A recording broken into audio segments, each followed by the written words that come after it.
Assalamualaikum warahmatullahi wabarakatuh. Halo Sobat Sehat Adiaksa, hari ini saya Felani akan menemani Sobat Sehat Adiaksa dalam podcast Podiaksa. Di sini kurang lebih selama 10 menit saya akan ditemani oleh narasumber terpercaya kita untuk berbincang-bincang masalah kesehatan yang terkini. Sebelumnya saya ingin mengucapkan selamat Hari Bakti Dokter Indonesia yang ke-117 yang telah kita peringati pada tanggal 20 Mei 2025 dengan tema Dokter Berbagi untuk Negeri. Sebelumnya saya ingin sedikit menjelaskan dari Rumah Sakit Adiaksa Banten beberapa agenda atau kegiatan yang telah kita lakukan untuk menyambut dari Hari Bakti Dokter Indonesia, antara lain yang pertama kami telah mengadakan bakti sosial di rumah tahanan kelas 2B Serang, mencakup untuk pemeriksaan kesehatan dan juga pengobatan gratis terhadap warga binaan rumah tahanan tersebut. Lalu yang kedua agenda kita adalah podcast Podiaksa ini. Hari ini saya juga ditemani oleh dua narasumber, yaitu yang pertama ada Dr. Vic Elmore Simanjuntak, spesialis anestesi selaku Komite Medik Rumah Sakit Adiaksa Banten, dan yang kedua ada Dr. Yohan Wenas Gunawan, Master Public Health, Magister Hukum selaku Kepala Bidang Pelayanan Medik Rumah Sakit Adiaksa. Selamat pagi dokter, apa kabar dok? Selamat pagi Dokter Pagi Dokter Felani. Pagi semua. Pagi Sobat Sehat Adiaksa. Salam sehat buat kita semua. Siap dok, baik dokter, hari ini saya dapat titipan nih dok dari Sobat Sehat Adiaksa untuk sedikit membahas hal yang sebenarnya kemarin itu dok sempat jadi topik yang hangat diperbincangkan gitu ya dok di publik gitu. Nah hal itu adalah tentang etika dok. Gitu. Dalam hal ini kita lebih membahasnya mengenai etik kedokteran ya dok ya. Gitu. Kalau menurut saya pribadi sih dok, gitu kalau etika kedokteran gitu ya atau etika itu sendiri kan sesuatu yang melekat ya dok ya pada diri kita di setiap langkah kita, di setiap hari-harinya, dan juga ketika kita berprofesi sebagai dokter mungkin setiap saat kita berpraktek ya dok ya. Izin dokter untuk Sobat Sehat Adiaksa bisa lebih mengenal apa sih maksudnya etika kedokteran, terus kita kan juga punya kode etik kedokteran ya dok ya. Boleh dibantu dijelaskan dokter untuk mengenai etika kedokteran itu sendiri? Silakan dokter Elmore. Ya, terima kasih Dokter Felani. Halo Sobat Sehat Adiaksa. Jadi memang etika itu saat ini memang semakin diperhatikan ya oleh teman-teman, terutama oleh halayak ramai, karena memang sudah ada beberapa kasus ya yang kita ketahui ya, yang kita lihat ya. Mungkin tidak banyak yang sebenarnya ya secara presentasi atau secara kejadian, tetapi karena ini terjadi kepada tenaga kesehatan yang secara etika harus menjunjung tinggi ya, misalnya norma-norma ataupun etika di dalam kesehariannya, ada satu kejadian yang memang tidak menyenangkan atau tidak mengenakan, itu akan menjadi perhatian yang sangat besar bagi publik.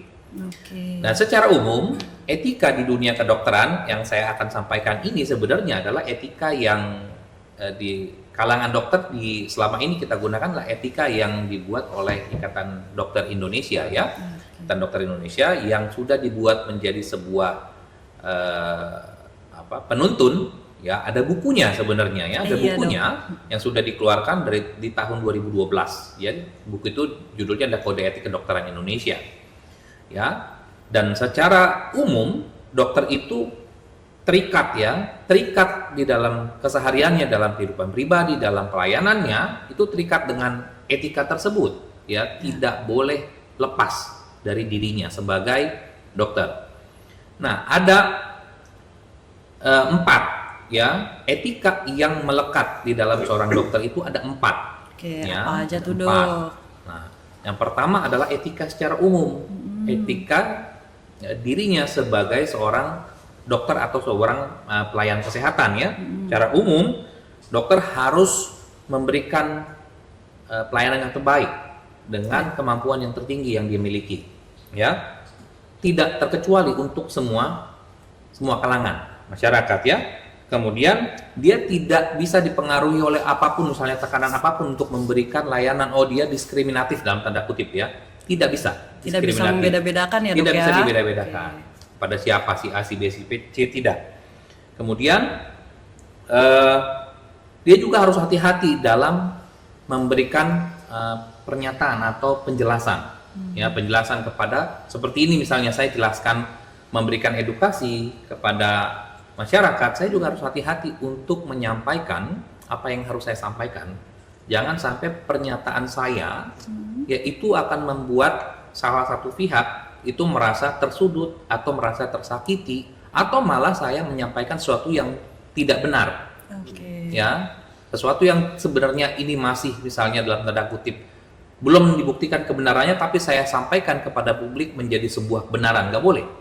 Ya, itu namanya evidence ya, evidence based namanya ya, evidence based medicine. Jadi saya harus menyampaikan sesuatu yang memang terbukti sudah benar. Berdasarkan. Nah, ya, itu secara umum ya. Kemudian kita juga secara, karena kita dokter tetap adalah anggota masyarakat, kita harus menjunjung juga etika bermasyarakat ya di dalam kehidupan sehari-hari. Cara kita berbicara, memilih kata-kata, pola sikap kita gitu ya. Contoh saya harus misalnya begini, saya nggak tahu pandangan teman-teman semua ya, kalau misalnya dokter, ya saya mohon maaf ya kalau misalnya ada yang merasa tidak nyaman, barangkali dokter laki-laki misalnya rapi rambutnya panjang sampai sampai sebahu ya, atau dokter mohon maaf ya yang memiliki misalnya dokter bertato ya, tangan sampai semua bertato atau wajahnya bertato. Itu secara etika bagaimana? Nah, saya nggak tahu ya, itu kan kadang-kadang di beda masyarakat berbeda pandangan. Nah, itu etika secara umum yang pertama. Yang kedua adalah etika bagi dokter kepada pasien. Nah, ini yang sekarang ini jadi perhatian ya, bagaimana betul, dokter itu, contoh, masyarakat mungkin kalau misalnya ke dokter, dia menyerahkan dirinya dan memberikan dirinya untuk diperiksa dalam tanda kutip oleh dokter, ya, sampai maaf kata membuka busananya misalnya seperti itu ya. Betul. Kalau di depan dokter dia lakukan itu dengan sukarela, ya. Tetapi kalau di luar kan tidak mungkin dilakukan, ya. Nah, begitu juga jadinya dokter, bagaimana dokter itu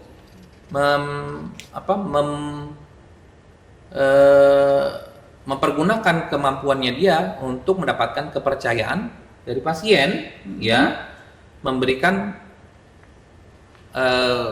ilmunya, kemampuannya untuk pasien tersebut. Itu adalah etika kepada pasien, ya.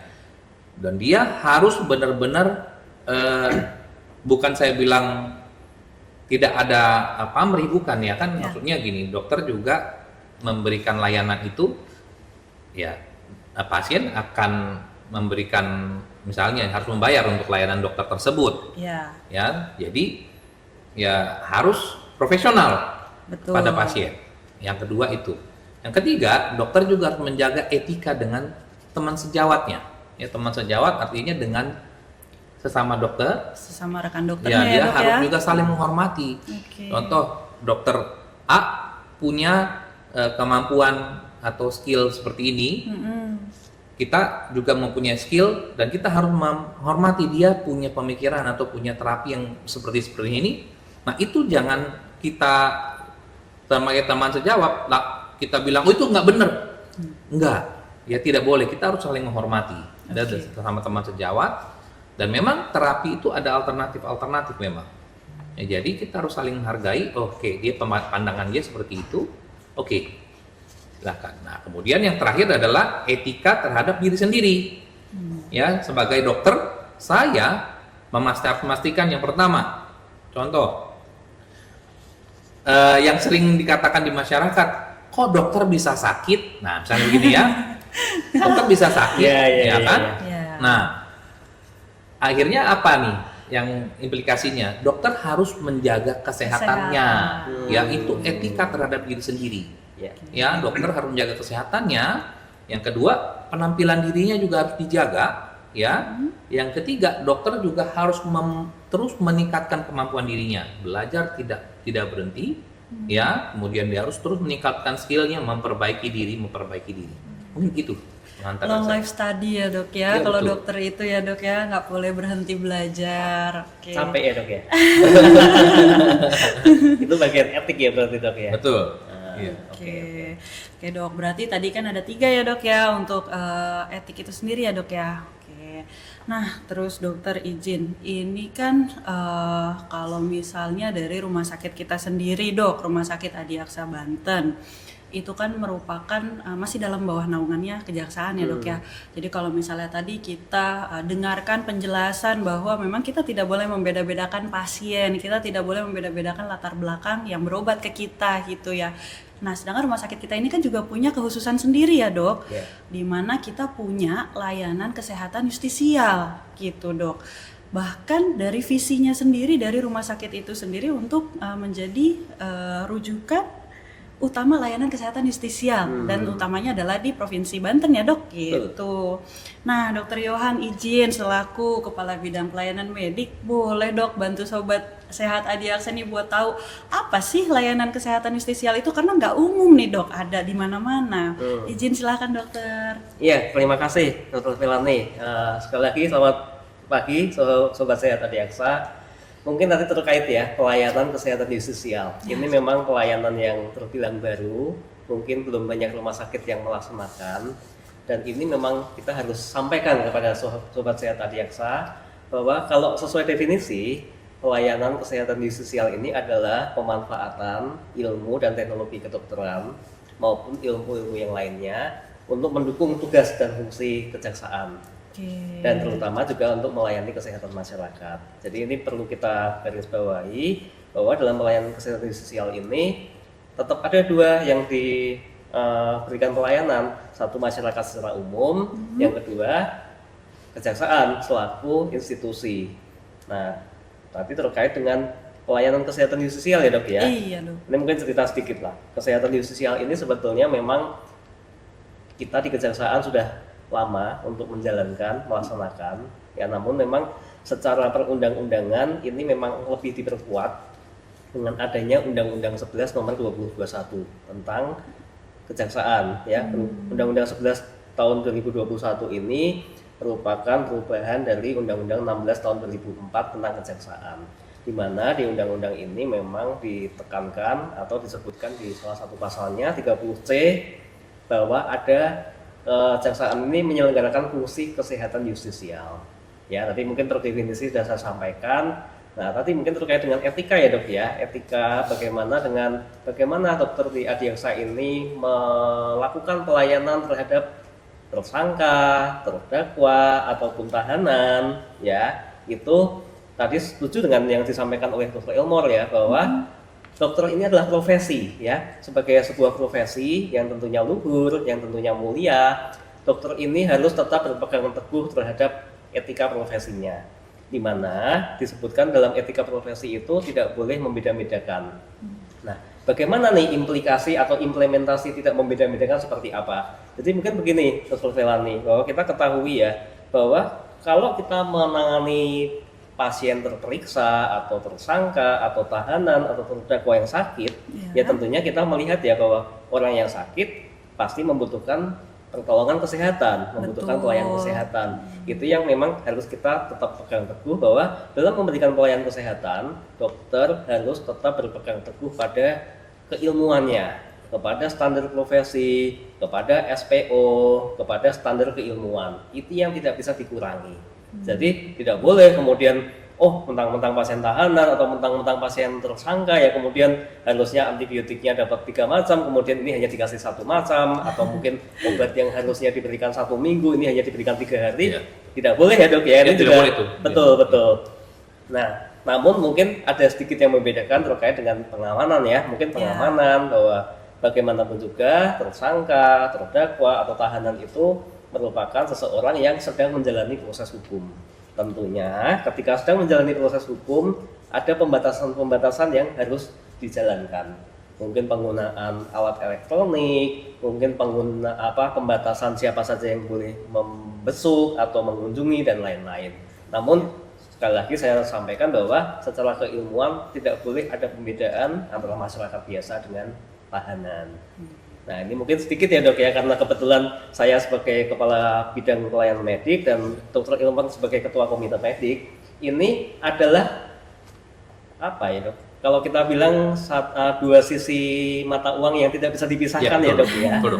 Jadi satu sisi kita tetap menjalankan pelayanan dan di sisi lain tetap kita harus memegang teguh profesi. Ini yang kita harus kolaborasi bagaimana supaya ketika kita memberikan pelayanan kepada tahanan ataupun tersangka ataupun seseorang yang sedang menjalani proses hukum, kita betul-betul tetap berpegang teguh kepada etika, kepada kewenangan klinis.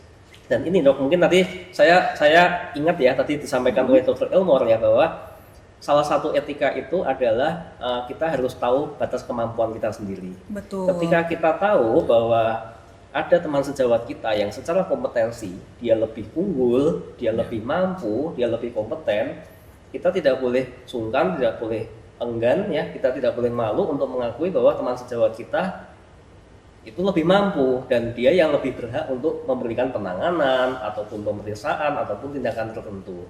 Sehingga ini klop nih antara pelayanan medik dengan komite medik ini, kita saling ini ya dok ya, saling komunikasi ya dok ya.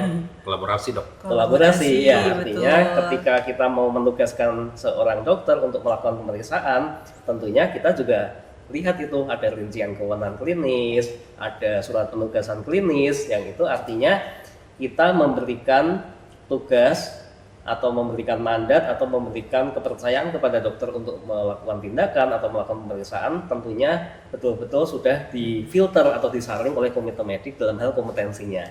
Gitu ya dok ya? Ya, betul dok. Nah, Betul. setuju nih, sudah sama nih kita persepsinya. Izin dok, berarti Ya. tadi kalau dari layanan justisial sendiri bentuk-bentuknya itu ya tadi ya dok ya, ada pelayanan terhadap tersangka, terus terpidana ataupun tahanan gitu ya dok ya. Meskipun dari sisi etik itu sendiri kita tidak bisa membeda-bedakan, memang pelayanan tidak kita bedakan, cuma memang harus ada yang tetap dibatasi mungkin ya dok ya.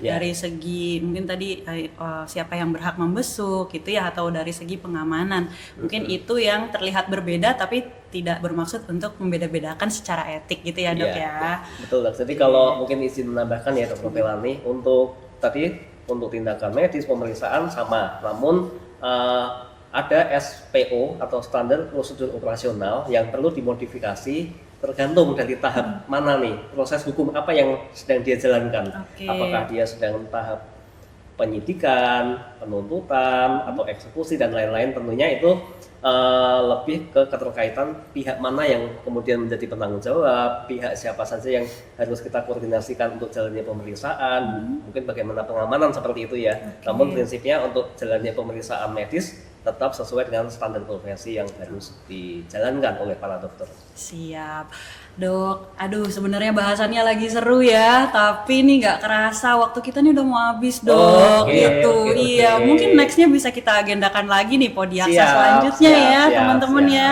Nanti boleh Sobat Sehat Adiaksa kalau misalnya masih ada masukan-masukan atau apalagi nih tema yang perlu kita bahas atau yang kita kulik gitu ya. Nah, itu bisa coba kirim-kirim masukannya gitu ya lewat media sosial kita juga, bisa lewat Instagram, atau jangan lupa nih di like, subscribe dari Podiaksa kita ini gitu. Jadi untuk yang sekarang izin dokter harus kita sudahi dulu ya podcastnya yang saat Oke. ini. Jadi kalau misalnya tadi kita bisa ambil kesimpulannya, tadi sudah dijelaskan dari Dr. Elmore dan Dr. Yohan bagaimana sisi etika itu sendiri terhadap kehidupan atau sehari-harinya dokter dalam berpraktik gitu ya, tidak hanya dengan sesama, dengan rekan, dan juga terhadap diri sendiri. Dan juga seperti apa sih kekhususan dari Rumah Sakit Adiaksa Banten itu sendiri, kita punya pelayanan kesehatan justisial gitu. Oke dok, izin saya ambil sedikit quotes boleh ya dok ya, biar Boleh, agak dok. seru gitu. Dari Bapak Hippocrates tuh dok, saya pernah ingat dan agak suka gitu dengan kata-katanya. Itu agak Inggris dikit nggak apa-apa ya teman-teman ya. Wherever the art of medicine is love, there is also a love of humanity gitu. Jadi Cakep. ya berkaitan ya dengan etik itu sendiri terhadap masyarakat dan juga diri kita sendiri. Oke teman-teman, saya di sini undur diri. Saya Velani. Terima kasih telah menonton podcast Adiaksa. Sampai jumpa lagi Sobat Sehat Adiaksa di kesempatan selanjutnya. Ya. Terima kasih. Terima kasih. Sampai jumpa. Sobat Sehat Adiaksa.